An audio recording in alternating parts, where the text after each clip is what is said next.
Je crois que l'on est en train de me ranger dans ceux qui soutiennent la laïcité dite rigide et sévère.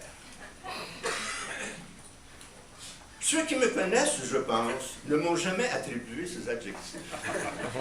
Je prétends avoir une personnalité ouverte et accueillante et accommodante. Mes étudiants ne m'ont jamais considéré comme sévère, même on m'a dit que je n'étais pas assez. Et pourtant, voilà que je me range du côté de ceux qui appuient cette rigidité et cette sévérité de la laïcité. Ce qui montre, premièrement, que les adjectifs sont dangereux. Les adjectifs sont des outils de combat, ils sont des instruments de combat.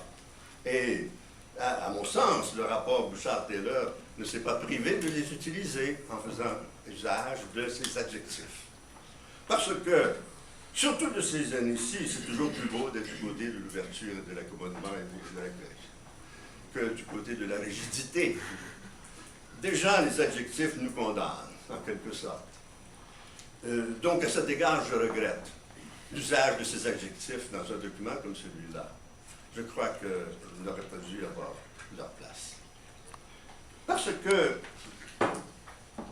je dois dire, et je continue maintenant un peu sur le rapport du Châtelain, je dois dire que ce qui fait que je me range du côté de la rigidité et de la civilité, c'est précisément peut-être la lecture de ce document.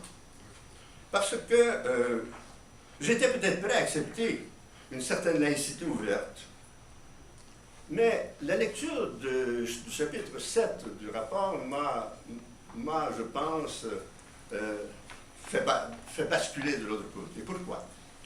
Parce que je trouve que cette laïcité ouverte est trop ouverte à trop de disputes et trop d'insatisfaction. Je crois qu'il y a trop de flou dans par nature même, dans cette laïcité ouverte. C'est bien que on peut prendre un peu toutes les positions et on peut prendre un peu toutes les décisions. On les justifie chacun de son côté, bien sûr, mais on est toujours devant le cas par cas. On est toujours devant des décisions qui se prennent dans un sens ou dans l'autre. Et avec, finalement, une situation dans laquelle on n'a pas de solution définitive. Bien sûr, on en parle comme d'un défi. On aime en parler comme d'un défi. C'est certain, mais est-ce que le défi n'est pas le véritable défi que l'on nous propose?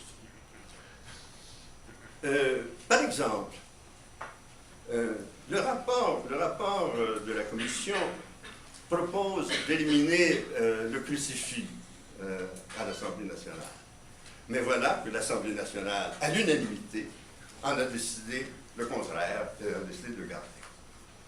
Les deux positions, donc, sont possibles dans cette laïcité ouverte. Je dirais que la gamme des officiers ou des représentants de l'État, pour qui le rapport Bouchard-Taylor demande l'apparence de neutralité, cette gamme est très peu étendue. On propose le président et le vice-président de l'Assemblée nationale, les juges, et puis les policiers et dans les prisons. C'est même dans une petite note dans votre page que l'on trouve cette référence précise. Très bien, cela me paraît pour moi très insatisfaisant. Qu'en est-il du Premier ministre? Qu'en est-il des ministres? Qu'en est-il des députés? Pour ma part, je crois qu'eux représentent vraiment l'État québécois. Beaucoup plus à mes yeux que le président ou le vice-président de l'Assemblée nationale. Qu'en est-il des hauts fonctionnaires avec qui je négocie des demandes de subventions, des programmes de diverses natures? Je les connais bien, ces fonctionnaires, j'en ai été. Je connais leur attachement à l'État. Et je crois, personnellement, que la très grande majorité des fonctionnaires québécois se veulent neutres de ce point de vue. C'est leur intention et c'est leur objectif. Qu'en est-il des policiers? Car dans le texte du rapport, on voit que les commissaires hésitent entre les deux. Doivent-ils ou ne doivent-ils pas porter un costume religieux? On a la réponse que dans la note en bas de page, sans autre explication. En ce qui concerne les enseignants, et je viens en particulier à ce cas, en ce qui concerne les enseignants, on reconnaît dans le rapport le droit aux enseignantes de porter le foulard. Voilà un grand objet de débat entre nous maintenant. Eh bien, pour ma part, je crois que c'est une erreur, et je le dis pour trois ou quatre raisons. La première, c'est que le rapport parle du foulard au singulier, comme s'il n'y avait qu'une enseignante qui allait porter le foulard dans une école. On peut imaginer facilement que dans une école, plusieurs enseignantes portent le foulard. À ce moment-là, est-ce que la multiplication des foulards dans une école continue à nous rassurer sur la neutralité de l'école publique? Je pense qu'il y en a un problème.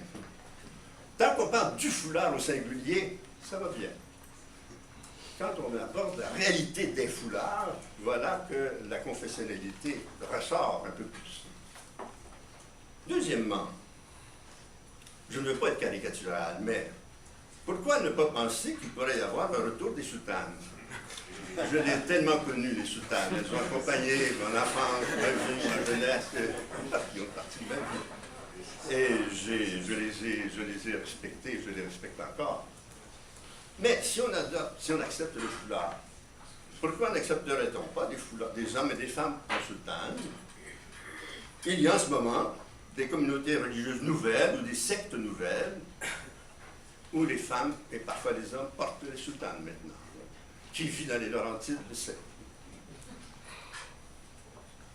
On les verra peut-être à un moment donné frapper à la porte des écoles pour demander d'y enseigner. Voilà une deuxième raison.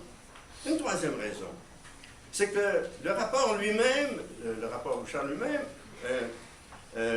s'inquiète tout à coup des répercussions que le foulard peut avoir sur l'enfant, surtout à l'école primaire. Et fait appel à des recherches en psychopédagogie, ce qui veut dire d'abord que le problème n'est pas si clair que cela, aux yeux même du commissaire. Et puis, ce qui me frappe, c'est que le rapport parle de l'enfant, mais il ne parle pas des parents. Le silence est fait sur les parents. Or, pourtant, à l'école primaire, les parents ont une grande importance.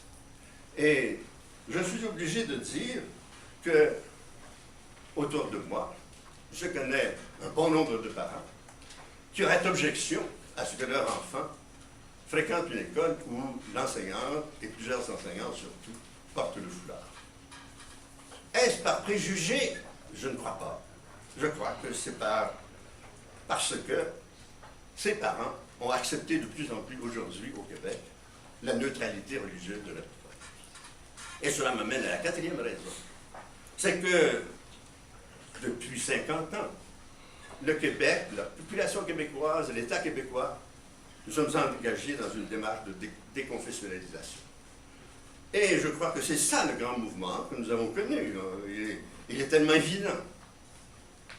Et cette déconfessionnalisation, elle s'est accompagnée d'un grand nombre de sacrifices de la part des religieuses et des religieux. Et j'en étais témoin personnellement. De la part des religieux et des religieux qui ont accepté de sacrifier leurs institutions et qui ont même aussi accepté de sacrifier leurs costumes. Eh bien, je respecte cette longue évolution. Et je considère que cette évolution exige de l'école qu'elle la respecte aussi. Cela ne veut pas dire que l'État laïque ne reconnaît pas qu'il existe des religions, au contraire, je l'ai dit déjà. Mais je considère que l'école laïque est une exigence autant pour toute religion que pour la religion qui la dominait pendant si longtemps. Finalement, j'ajoute un dernier point qui me paraît très important, c'est que la laïcité ne veut pas dire le refus de l'histoire et des sources religieuses que l'histoire transporte dans chacune des sociétés. Au contraire, je dirais qu'une véritable laïcité reconnaît et respecte tout autant les consciences religieuses du passé que celles d'aujourd'hui. Et la laïcité réelle, à mon sens, respecte tout autant les convictions et les institutions religieuses du passé que celles d'aujourd'hui. La laïcité n'est donc pas une négation du passé. La laïcité, à mon sens, assume ce passé. Elle l'assume dans la mesure précisément où elle respecte, par son principe même, toutes les libertés du passé et celles d'aujourd'hui. Toutes les religions du passé et celles d'aujourd'hui. Et tous les athéismes du passé et celui d'aujourd'hui. Voilà, à mon sens, la vraie et la fondamentale laïcité que je nous souhaite. Évidemment, cette prise de position qui est la mienne, je tiens à la faire parce que peut-être qu'en ce moment, mon analyse est probablement fausse, mais peut-être qu'en ce moment, c'est la laïcité ouverte qui a le vent dans les voiles. C'est la laïcité ouverte qui paraît la plus, paraît-il, en accord avec une certaine évolution du Québec. Ce n'est pas mon analyse, je dois le dire, je n'ai pas le temps de la développer plus que ça, ce n'est pas mon analyse. Je crois que cette laïcité ouverte finira, et c'est finalement mon dernier mot, cette laïcité ouverte, lorsqu'elle sera pratiquée, si nous la pratiquons, finira par nous amener à nous rendre compte qu'elle a besoin de balises beaucoup plus qu'on ne l'a. Et que cette laïcité ouverte ne peut pas indéfiniment rester ouverte sans créer trop d'insatisfaction et trop de réponses non apportées. Nous reviendrons, je crois, à travers la laïcité ouverte, à une laïcité plus sévère, à une laïcité plus rigide, à une laïcité qui, à mon avis, est plus en accord avec l'évolution de la population québécoise, à la fois dans sa majorité et dans ses minorités, au cours des dernières décennies. Car cette évolution vers la déconfessionnalisation, elle s'est faite au cœur de la majorité québécoise, mais la minorité anglophone y a largement contribué. Et beaucoup aussi, le groupement d'immigrants et d'immigrés y ont aussi contribué. Cette laïcité, donc, d'aujourd'hui, elle fait partie, me semble-t-il, d'un héritage que nous devons respecter à cause de tous les sacrifices de tous ceux qui y ont contribué dans le passé. Merci.